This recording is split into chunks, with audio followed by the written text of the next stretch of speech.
Autologous conditioned plasma, also known as ACP, is a technology that isolates platelets and growth factors within a plasma layer, separate from the red and white blood cells in the blood.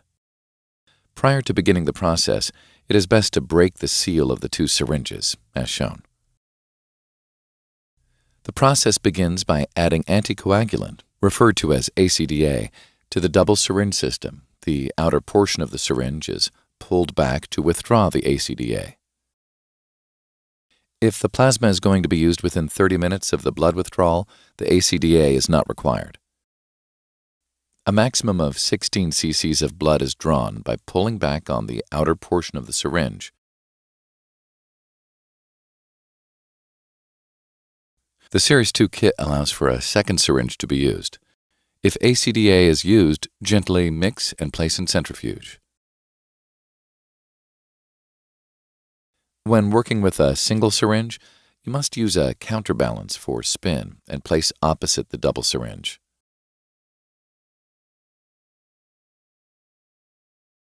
The blood is spun at a rate of 1,500 revolutions per minute for 5 minutes.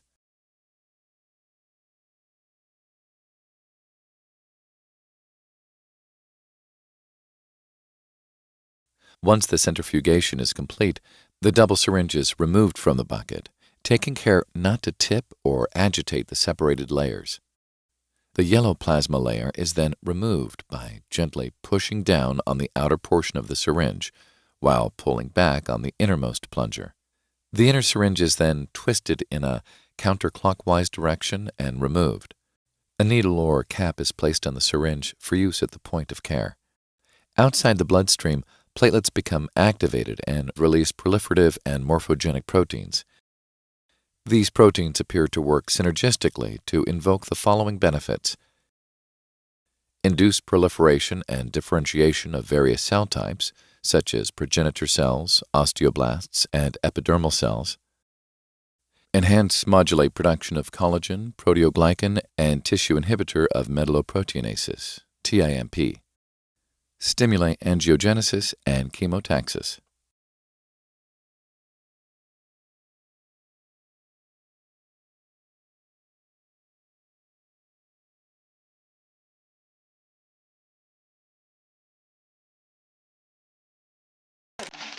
I'm a dentist and I'm active. 5 or 6 years ago, I was having trouble as usual with my golf swing, and I was really swinging kind of hard, and I felt something move in my hip and kind of didn't feel right, but it went away and I ignored it. And about a year later, I noticed my hip was kind of sore. He has some mild arthritis, but it's not bone on bone. When it's bone on bone, these patients are better served with a joint replacement. Because he still has some joint space left, the stem cell injections are an option for someone like this patient. I was fortunate enough to come across Dr. No, and he said, we're doing this study. We don't know, no guarantees. We don't know if it's going to work, what's going to happen, but would you like to do it? I said, sure. Sign me up, Buttercup.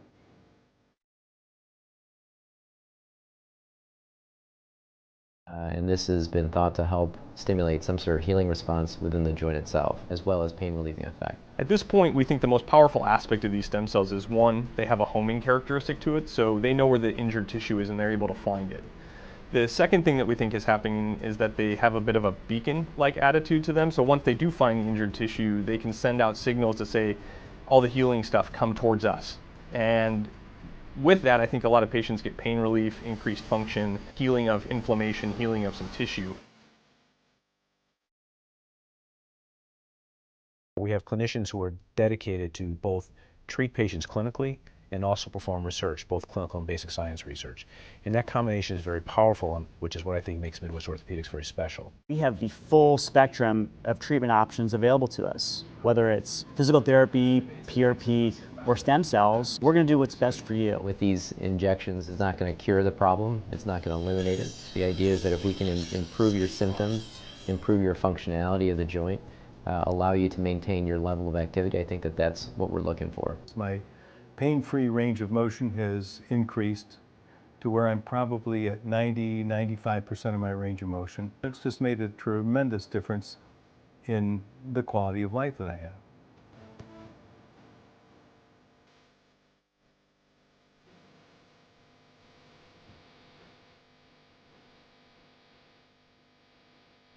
I think that certain patients are being, I hate to say it, but being preyed upon, and they're asked to pay large amounts of money for unproven therapy. Medicine's not cookbook, and if you go to a clinic that can only do one thing, you know, you're sort of like the hammer and everything looks like a nail.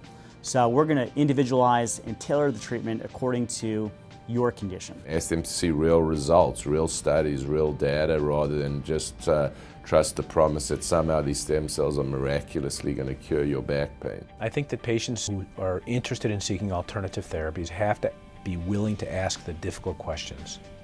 They should ask what the physician's experience has been. Is it published? Is it published in a peer-reviewed setting? Are they conflicted in any way from an economic perspective or research perspective? What are their outcomes? What are the potential risks? What are the costs? How does it change their post-operative or non-surgical treatment compared to what's traditionally being offered? Our job is to educate patients regarding what the science says and what the options are, what the advantages are, and what the disadvantages are. And armed with that information, I think patients can make the best decision for them individually.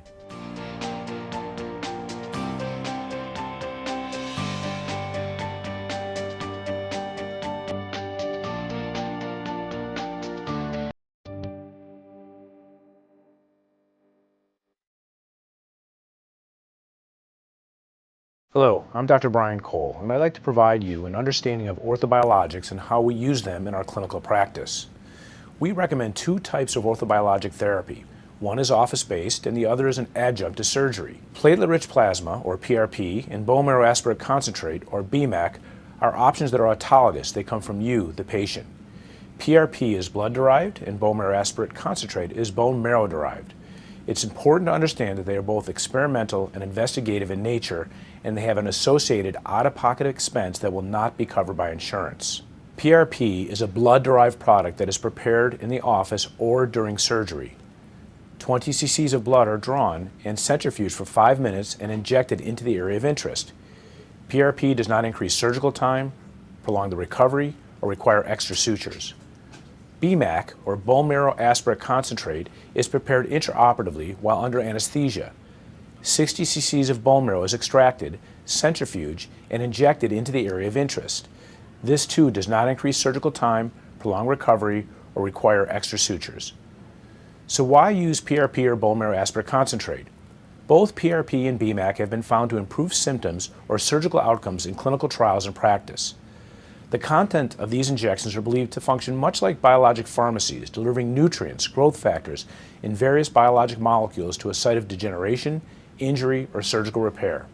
The mechanism of action of these treatments are not fully delineated, but they are not necessarily related to stem cells, nor are they considered regenerative in nature.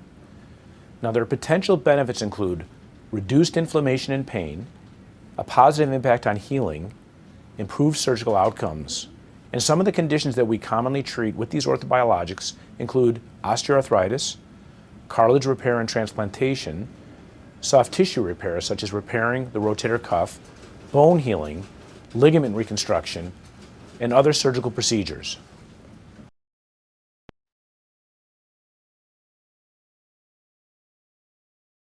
Orthobiologics are an exciting therapeutic modality that we can offer to patients with a variety of sports medicine and orthopedic conditions. In the sports medicine world, orthobiologics are commonly thought of as injections including stem cells as well as platelet-rich plasma injections, or PRP injections. These are treatments that can be performed both in the operating room as well as in the clinical setting without any anesthesia. These are treatments that we hope can help patients improve their function and reduce their pain without the morbidity of a surgery. Over the last several years and decade, we've learned more and more about orthobiologics and their potential for helping patients heal quicker and get back in the game. It's exciting to be a part of a team here at UC Health that offers these treatments so that we can really help patients get back quicker, hopefully without an operation.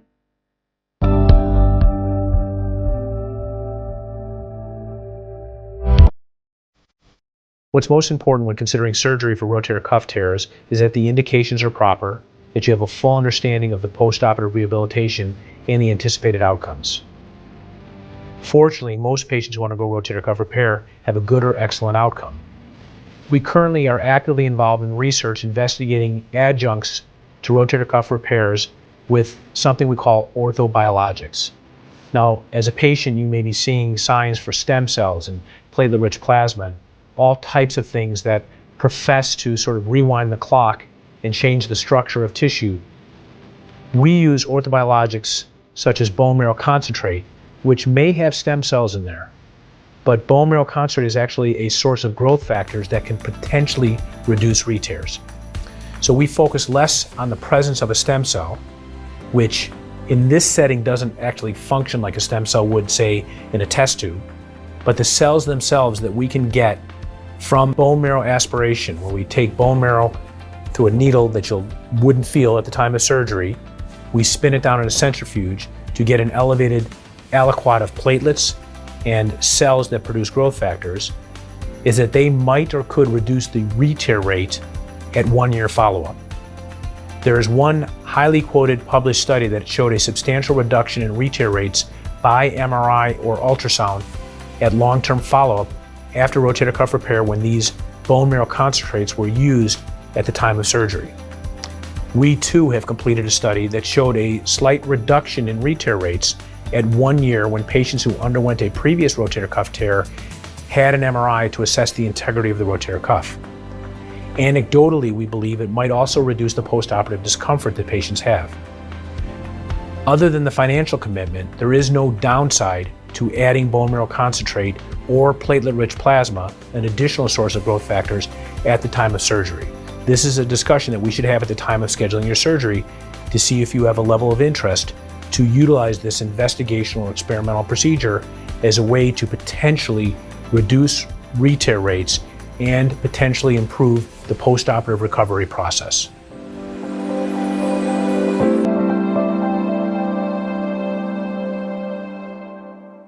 Hi, I'm Matt Velosin. I'm an orthopedic surgeon at the Bone and Joint Institute of South Georgia, and today I would like to discuss with you orthobiologics.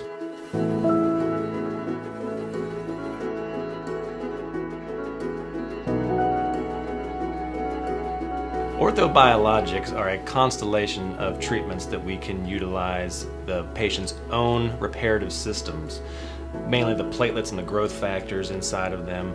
We can take them, concentrate them, inject them back into an area of injury or degenerative type joints to help the patients to get some symptom relief. Why would patients choose orthobiologics? This is basically a different option that is non-operative for patients that want to try to heal acute type injuries, sprains and strains, chronic type injuries, sprains and strains that just will not heal over a long period of time, and newer type indications like arthritis, degenerative joint disease that can give them symptom relief without a surgery. The 4 types of injections that we offer are autologous concentrated plasma, platelet-rich plasma, bone marrow aspirate concentrate, and stem cells. The first type is autologous conditioned plasma, or ACP. This is probably the most common injection that we do. Basically what we do is we take the patient's own blood, we centrifuge it down, get the concentrate of the platelets and the growth factors, and inject it back into the area of injury. The second type of injection that we do is probably the most popular as far as recognition, and that is PRP, or platelet-rich plasma. This is along the lines of autologous conditioned plasma, but about 10 times more concentrated, so there are more platelets and more growth factors to get into the area of injury. The third type is bone marrow aspirate concentrate. We do not use the blood in this type of injection. We are using the patient's bone marrow. And the difference in that is that we can obtain the patient's stem cells. These are the types of cells that can differentiate into any type of tissue that the patient has, and helps to add another aspect of healing to that patient's injury pattern. The last type of injection that we offer are stem cells from a donor type patient.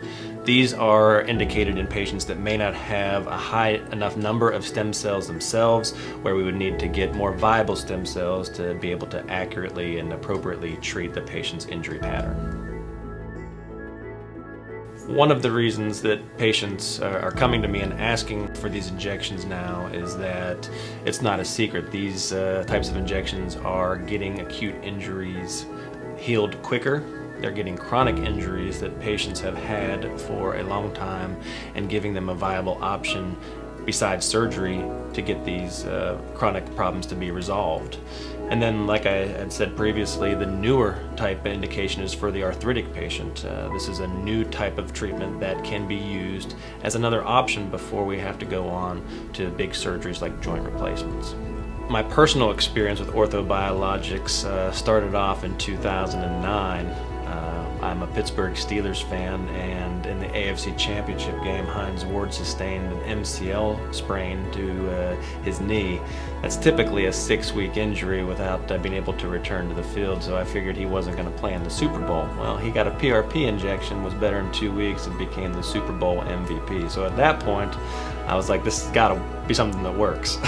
I started to research it a little bit more, started to use it in the military population on my soldiers whenever I was in the Army, and saw some very good anecdotal type responses to these patients that I was using them on. They were getting back to their active state a lot quicker. Injuries that were typically taking longer to heal before the introduction of orthobiologics were now getting better quicker. The chronic type injuries, the patellar tendonitis, the tennis elbows, the Achilles inflammation, was getting better with this PRP type treatment. I was able to utilize that into my civilian practice when I was done with the Army, into the types of patients that I see every day, the high school athletes, the weekend warriors, and the senior citizens that are doing everything that the younger population is doing. They're just not ready to have surgery, and this gives another option to try to avoid surgery. With this type of innovative procedure, there is some decision making to be done. So if patients are interested, they just need to call the office, get in with one of the surgeons, and we can walk you through which type of injection and which type of therapy is best for you.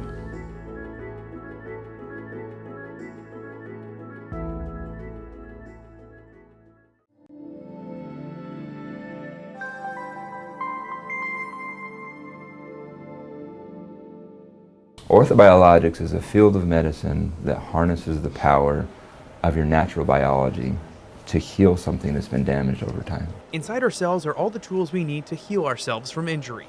Until now, the challenge has been getting those cells that are wired for healing on the fast track to a damaged joint or area. Platelet-rich plasma are the platelets in the blood, and those can be put into any part of the body to induce stem cells that already live there. Today it's Noah Pitts getting a PRP injection for a broken big toe that he suffered at the end of the basketball season. Kind of just helping re-kickstart the process of the injury and hopefully help the bone heal the best, so I thought it seemed like a good idea. So what I do is have patients come in. I'm a sports doc. I get people exercising. So people come in for 20 minutes of fairly vigorous exercise. That gets their heart pumping, gets their blood pumping, gets their veins nice and big so it's easier to draw the blood, and it increases their platelet count. And they'd pull the blood, and they put in a centrifuge and spin it. When they're done processing, they get in position and I inject those platelets, the PRP, back into that joint. And it's sweet. Obviously, surgery is usually a last case option. You really don't want to go to that, so I'm really glad we can do this, and hopefully I'll just be in a boot for four weeks and then I'm ready to go afterwards, so it's a pretty easy process. PRP is just one option. For a patient who has fewer platelets and cells in the bloodstream, Dr. Buchanan's team can actually harvest from other areas of the body. The two most common is from adipose tissue, or the fatty tissue underneath your skin, and from directly inside the bone marrow. Both procedures are done in the clinic, and once harvested, the cells are put through screenings just like PRP. We inject it one at a time, a little bit of the adipose, a little bit of the bone marrow, and a little bit of the platelets. And it's going to feel pretty full because of that. And the way that the cells work is they increase inflammation. So I always tell patients, it always hurts a little worse. It gets worse before it gets better. You hang in there and try to breathe through it, muscle through it, it'll be better on the other end. Some patients may only need a PRP injection to find relief, while others may need all three, because certain cells work better in certain parts of the body. So in joints, because joints are next to bone, bone marrow does really well. Adipose acts as a scaffolding. If you can imagine, you've got a little gap in a cartilage, and if all you do is put in a liquid, it's going to slosh around and go anywhere.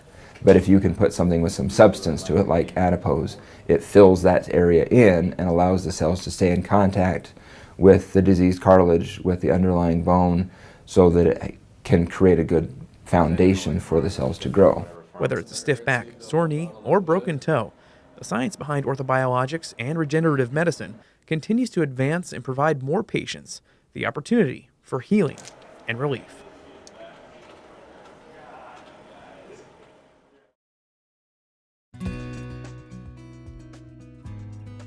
Thank you for joining us for Health Talks. I'm Gail Hogan, and sports medicine expert Dr. Michael Beria is here to tell us about orthobiologics, using the body's own cells to treat injury. Doctor, thank you for joining me. Thanks for having me. Let's start with that explanation of what is orthobiologics. So orthobiologics is a class of treatments that we've developed here at Ohio State and really refined our processes that uses the patient's own cell and tissue to help stimulate healing in an injury where the healing process has been either halted or it's been incomplete. Our three major interventions are platelet-rich plasma, or PRP, bone marrow concentrate, or BMAC, and then adipose, which is in the form of microfragmented adipose. The platelet gives us, the PRP procedure gives us a really dense concentration of platelets, and the other two have a wide array of cell populations that can facilitate tissue healing. Kind of give me what I would say examples of what kind of injuries you're talking about, how this would help. So the big three injuries that we treat with our orthobiologic options are osteoarthritis, most commonly of the knee, tendon tears, partial tendon tears, and muscle injuries like we would see in a sprinter who tears a hamstring. How does this work? How does the body's own cells help to heal the body? So when we have an injury, we have this acute injury, we have blood comes to the site of injury and releases growth factors to stimulate normal tissue healing. When that process breaks down or fails to happen altogether, we take cells from the blood where we know that repair process begins. We take those cells and then inject them or apply them to the site of the injury. And I would think because this is the body's own blood and cells, there's no chance of rejection here. Correct. And so it works quickly? It works safely and quickly, but because tissue healing takes a long time anyway, so if I sprain my ankle, it might take a few weeks for that to heal anyways. So patients typically, with any of these ailments we talked about, they tend to experience symptom relief starting within 2 to 4 weeks, but they can see continued recovery for 3 to 6 months. So actually they get some early encouragement, but then continued improvement after that. Who do you treat? At certain age groups, certain type of folks, as you mentioned, that have arthritis, so it doesn't matter the age? So our patients who respond the best, so we don't say anyone, we don't exclude anyone from the program, absolutely. We just inform the patient on what our data tells us and we just make a shared decision. So the patients who benefit the most are those who have mild to moderate injuries, whether that's moderate arthritis or, like I said, a partial tear versus a full thickness tear of a tendon. And those who are a little bit younger to middle age. It's not to say that we don't treat folks who are a little bit older, but when we start reaching ages of 60 to 65, we see the effects start to wane a little bit. But if they still have failed conservative treatment and aren't ready for something more invasive, then we would just have that discussion and open up the treatments for them if they wanted. So this is really a personalized treatment plan for these folks. Absolutely. So we take into account all of the patient's unique health conditions, all the factors that are going to influence their healing, and then in that context, which of our cellular treatments is going to be the best for them. What about athletes? Do you treat athletes? Absolutely. So athletes are going to fall into two categories where we treat them. Number one, where they need maybe an accelerated recovery. They're in season and we need to do something to get them back quicker, because in that situation athletes feel this unique stress of this compression of time where maybe they can't wait 8 weeks for something to heal and they need something to kickstart that healing process. Then we have athletes who have a chronic condition, most commonly chronic tendon injury where they've overloaded a joint, and they're still competing, the symptoms still bother them, but they're not quite ready for surgery, and this can be a nice bridge therapy to bridge that gap. Will it take one treatment? Do you have to come back for multiple treatments? Does it depend on the injury? It absolutely depends on the injury. So for joint conditions like arthritis, that almost always is going to require some kind of ongoing maintenance, hopefully a yearly maintenance procedure. For soft tissue injuries like muscle or tendon injuries, it does seem to be a little bit longer lasting, that if we get the tendon or muscle to respond, it can be one and done.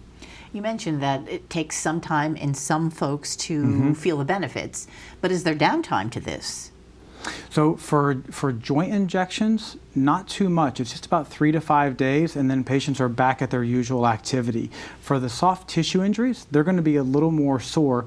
So if someone is actively competing, we will restrict their activity for 2 to 4 weeks just to ensure that proper tissue healing has occurred and that we're being safe getting them back to their sport. Now, speaking of getting them back to the sport, then, after you do this, is there rehab, just like you would for any other type of treatment for, an injury? Most of our patients have gone through extensive rehab by the time, because we want to be conservative. We want to rely on our whole team at Ohio State, and so most of our patients have already seen our physical therapists, our athletic trainers, so they've already established a base of their exercise regimen. So typically, they're going to just continue that regimen after the procedure. What about safety and effectiveness of this? Our safety profile is excellent. We've surveyed all of our internal data over 7 years and over 1,000 procedures, and we've had no major complications. So very encouraging on the safety.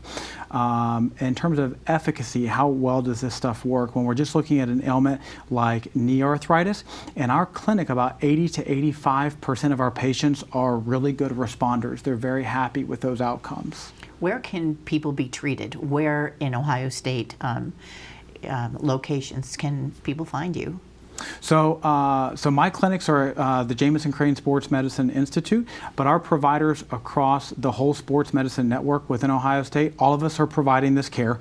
And so a patient can talk directly to their sports medicine physician about this. What about clinical trials? Any research going on in this direction? Yes, so we have several clinical trials that are ongoing, predominantly in the arena of knee osteoarthritis. And so if that's an ailment that a patient struggles with, they can absolutely ask their provider about it and get connected with our research team at Ohio State. Why should someone come to Ohio State for this? So at Ohio State, we've really focused on our three-armed mission of providing excellent clinical care with these interventions, making sure we're active in educating people, both our patients as well as our medical students, residents on them, and then we're active in pursuing clinical trials, and so that's given us a unique expertise in this area.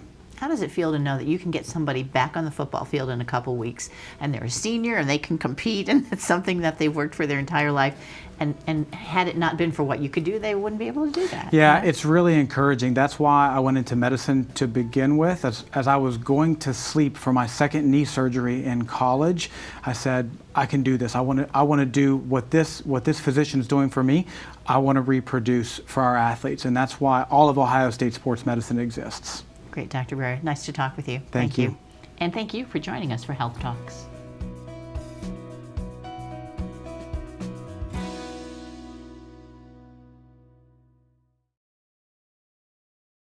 Hey, it's Dr. Centeno, and today we're going to talk about what are orthobiologics. Now, this is probably a term you've heard, and it's a big collection of things.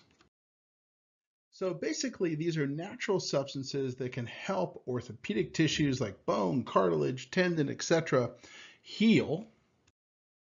Now, they can be either injected into the damaged tissue or they can be surgically implanted. Now, we like to use these via image-guided injection, but again, they can be used to enhance surgical results as well. And I'll focus on what's legal in the US that covers about 95% of what's out there. And you can break orthobiologics down into two main categories. Number one, where does it come from? And number two, the type of tissue. So where does it come from? Autologous is your own tissues used to heal your own body. Allogeneic is someone else's tissue used to heal you. So for autologous, from your own blood, we can make PRP or platelet-rich plasma, which have growth factors, and those growth factors can get released. Platelet lysate is your own growth factors just in serum. Platelet-poor plasma, cytokine-rich serums. From bone marrow, we can concentrate the stem cells in the bone marrow. That's called bone marrow concentrate. And from fat, you can chop it up very finely, which has some regenerative effects. That's called MFAT or microfragmented fat. You can also pull out the stem cell fraction from fat. That's called SVF, but that's illegal to use in the US without FDA approval. And then allogeneic types, regrettably, have no live cells. So it's critical to understand that. You may have heard that birth tissues like amnion or umbilical cord have live stem cells. They do not. That's been proven now many times. So you're getting scammed if you're hearing that. But from birth tissues, and that's generally what's available, we have amniotic membrane and fluid. We have umbilical cord blood and Wharton's jelly.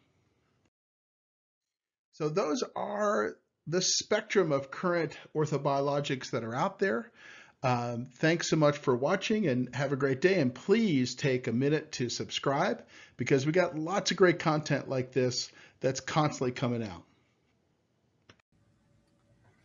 So our program, our fundamental goal of our orthobiologic program is to provide cutting edge treatments, but with a sound scientific background.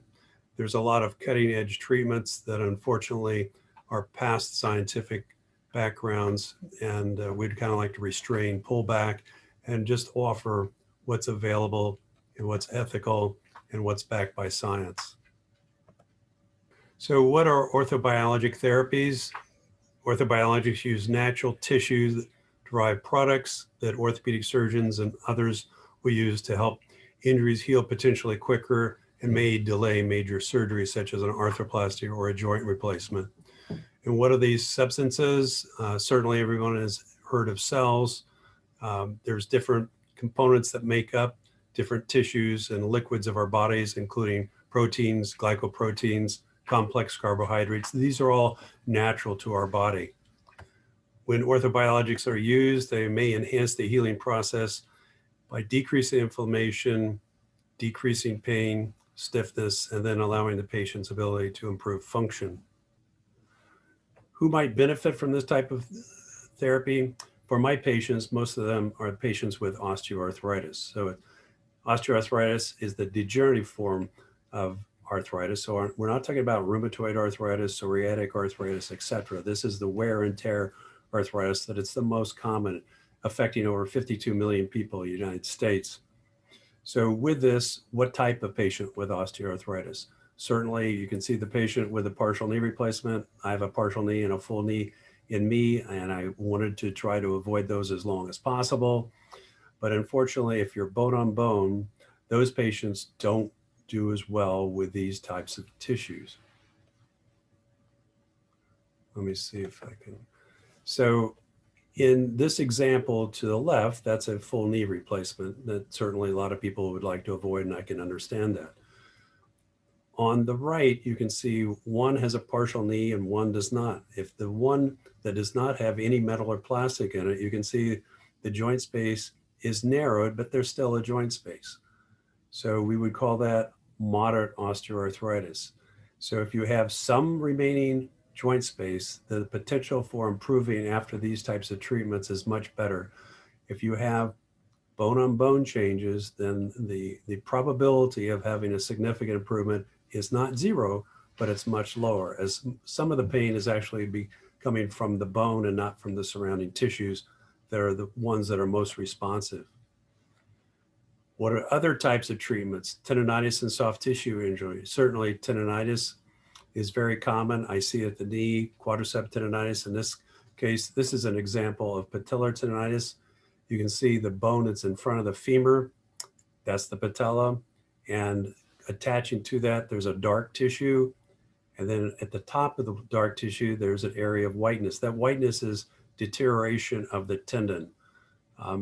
Many people will call that tendonitis. It's really tendinosis. It's sort of a blunted type of degenerative process of the tendon, just like arthritis is a degenerative process of cartilage. This is a degenerative process of the tendon.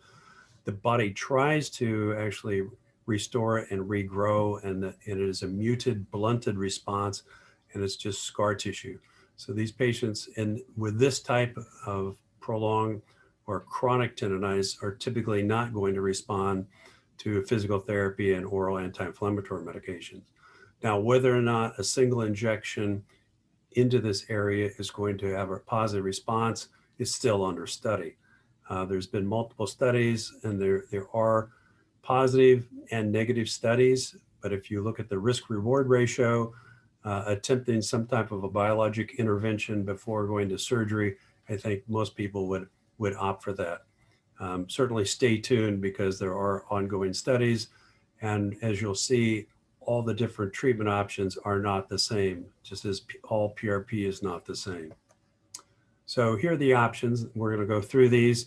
We'll talk about PRP and then the different types of cell therapies ranging from bone marrow aspirate, adipose tissue, and placental-derived tissues.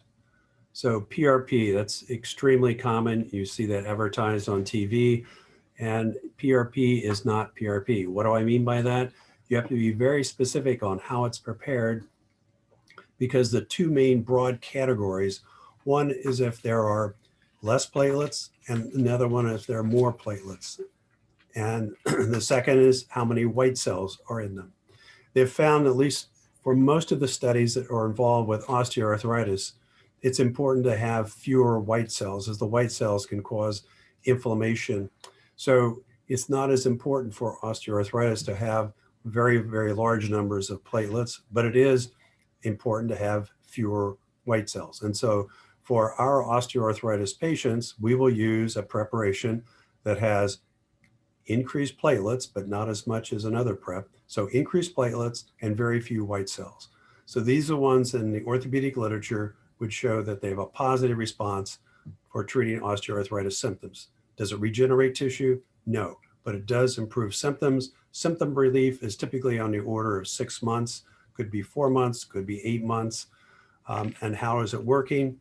The thought process is that it's decreasing the inflammatory environment, which contributes to the pain of the knee. So for ones with more white cells, those are the ones I might use. So the PRP with a higher white count. So I want to have an initial inflammatory response. Why would I want that? For a healing response, that is part of the inflammatory cascade that then goes on to a healing cascade. So for tendonitis, I will typically use one that has a higher white count. So once again, this is an evolving type of a process, and it's important to use science as your basis. So tissue and cell therapies, bone marrow aspirate, adipose, and placental. These are with FDA, 2 different product, manipulated or non-manipulated. Currently, the FDA is sort of giving everybody a timeout. So they're not going to really enforce these until July of 2021. Things are really going to change then. The rationale for using these, there's certain chemicals that are anabolic that build things, certain ones that tear down are catabolic, and these influence that synovial, cartilage, and bone environment. Key issues, certainly language is important. We don't use the word stem cell, we're using cell therapy. So are you a candidate for osteobiologics? If you have osteoarthritis or a tendon injury, has an anti-inflammatory medication failed to adequately relieve your pain? Did bracing fail to work? Has physical therapy failed? And has cortisone failed? If you answer yes to those questions, then you are a potential candidate for orthobiologics.